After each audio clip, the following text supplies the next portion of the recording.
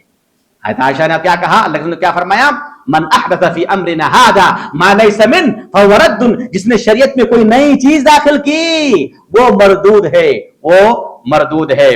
اس کے بعد اللہ رب العالمین نے نبی کریم صلی اللہ علیہ وسلم کو حکم دیا کہ نبی تم اعلان کرو کہ مجھے حکم دیا گیا ہے، اس بات کا حکم دیا گیا ہے کہ صرف اور صرف اللہ کے لیے عبادت کو خالص کرتے ہوئے عمل کروں، جو بھی عمل کروں اخلاص کے ساتھ اور صرف اللہ کے لیے. اخلاص کس کو بولتے ہیں؟ اخلاص کا مطلب ہوتا ہے کہ جو کام کر رہے ہیں کسی کے لیے نہیں، صرف اللہ کی رضا جوئی کے لیے، اللہ کی خوشنودی کے لیے. اللہ نے حکم دیا اس لیے کر رہا ہوں، حکم نہ دیتا تو دنیا کی طاقت کہتی تو میں نے عمل نہیں کرتا. یہ ہے اخلاص کا معنی. لہذا اس کے بعد اللہ رب العالمین نے ذکر فرمایا کہ قدرت الہی کا تذکرہ فرمایا. اسلام کی نعمت جس کو اسلام اللہ عطا کر دے وہ سب سے بڑا کامیاب ہے، وہ سب سے بڑا کامیاب ہے، اور جس کو یہ اس سے محروم رکھ دیا جائے وہ سب سے بڑا بدنصیب ہے. اس کے بعد اللہ رب العالمین نے قرآن کریم کی مثال بیان کی. قرآن کیسی کتاب ہے، یہ آخری بات ہے، ایک اس کو کہہ کر کے میں بات ختم کروں گا. قرآن کی بات فرمائی. اللہ نے کہا کہ اللہ نزل احسن الحدیث، اللہ رب العالمین نے نازل فرمایا ہے بہترین حدیث کو. حدیث قرآن کو کیا کہہ رہا ہے اللہ تعالیٰ؟ حدیث. قرآن کو کیا بول رہے ہیں؟ حدیث. اہل الحدیث کیا معنی ہے؟ اہل الحدیث کا کیا معنی ہے؟ بہت سارے لوگ کہتے ہیں کہ حدیث کو صرف مانتے ہیں، قرآن کو نہیں مانتے، بدھو لوگ. ارے سن، قرآن کیا کہہ رہا ہے؟ قرآن کہہ رہا ہے، اللہ رب العالمین کہہ رہا ہے اللہ نزل احسن الحدیث، اللہ رب العالمین نے بہترین حدیث اتاری. ان قرآن کو حدیث کہا جا رہا ہے. اللہ نے قرآن کا نام کیا رکھا؟ حدیث. اب آئیے، جب قرآن کا نام حدیث اور حدیث کا نام حدیث، اب آئیے اہل الحدیث کا کیا معنی ہے؟ حدیث اور قرآن والے، حدیث اور قرآن کے ماننے والے. سمجھ میں آئی بات؟ ہاں، سب سے بہترین کلام اللہ کا کلام ہے. پھر اس کی صفت بیان فرمائے، کتاب متشابہہ. یہ قرآن کریم ایک ایسی کتاب ہے کہ ایک آیت دوسرے آیت کے مشابہ. وہاں نوح کا قصہ، یہاں بھی نوح کا قصہ. وہاں توحید کی بات، یہاں بھی توحید کی بات. وہاں بھی اللہ کی خلقت، یہاں بھی اللہ کی خلقت. وہاں بھی جنت کی بات، یہاں بھی جنت کی بات. قرآن کی ایک آیت دوسرے آیت کی کیا ہے؟ مشابہ ہیں، ملتی جلتی ہے. تیسری صفت مثانی. قرآن کریم ایک ایسی کتاب ہے جس کو بار بار پڑھی جاتی ہے، بار بار لوگ پڑھتے ہیں. دنیا کے اندر اتنی کثرت کے ساتھ پڑھے جانے والی میرے علم میں کوئی کتاب نہیں ہے، نہیں ہے، نہیں ہے. یہ قرآن کی صداقت ہے میرے بھائیوں. قرآن نے مثانی کہا ہے، لہذا اس سے زیادہ پڑھی جانے والی کتاب ممکن ہی نہیں کوئی کتاب ہو. پھر کیا کہا؟ قرآن ایک ایسی کتاب ہے جب پڑھتے ہیں لوگ تو کیا ہوتا ہے؟ اللہ نے فرمایا تقشعر منہ جلود الذین یخشون ربہم. جب قرآن کریم کی تلاوت ہوتی ہے، جب پڑھتے ہیں تو جو لوگ اللہ سے ڈرتے ہیں ان کے رونگٹے کھڑے ہو جاتے ہیں، مارے ڈر کے. اللہ رب العالمین نے عذاب کا تذکرہ فرمایا ہے، جہنم کا تذکرہ فرمایا ہے، اللہ کی قہاریت کا تذکرہ فرمایا ہے. یہ ڈر کے مارے ان کے رونگٹے کھڑے ہو جاتے ہیں. ثم تلین جلودہم وقلوبہم الی ذکر اللہ. پھر اللہ کے ذکر کی طرف ان کے دل اور ان کے چمڑے نرم پڑ جاتے ہیں، اور جب قرآن سننے کے بعد وہ سیدھے اللہ رب العالمین کے ذکر اذکار میں لگ جاتے ہیں. یہ ہے قرآن کی صداقت اور قرآن کی تاثیر. ذالک ھدی اللہ. یہ قرآن کریم اللہ کی طرف سے باعث ہدایت ہے. یہدی بہ من یشاء. اللہ جس کو چاہتا ہے قرآن کریم کی ہدایت سے اس کو منور کرتا ہے. ومن یضلل اللہ فما له من ہاد. اور اللہ تعالیٰ جس کو گمراہ کرے اس سے کوئی ہدایت دینے والا نہیں ہے. اللہ تعالیٰ سے دعا ہے، اے اللہ تو قرآن کو ہمارے دل کے نور بنا دے. اے اللہ تو قرآن کے نقش قدم پر ہمیں چلنے کی توفیق عطا فرما. اے اللہ قرآن کو سمجھ کر کے اس پر عمل کر کے ہم دنیا سے جائیں اور تیری رحمت سے تیری جنت الفردوس میں ہمیں جگہ ملے. ھذا وصلی اللہ علی نبینا محمد وعلی آلہ وصحبہ وسلم. والسلام علیکم ورحمۃ اللہ وبرکاتہ.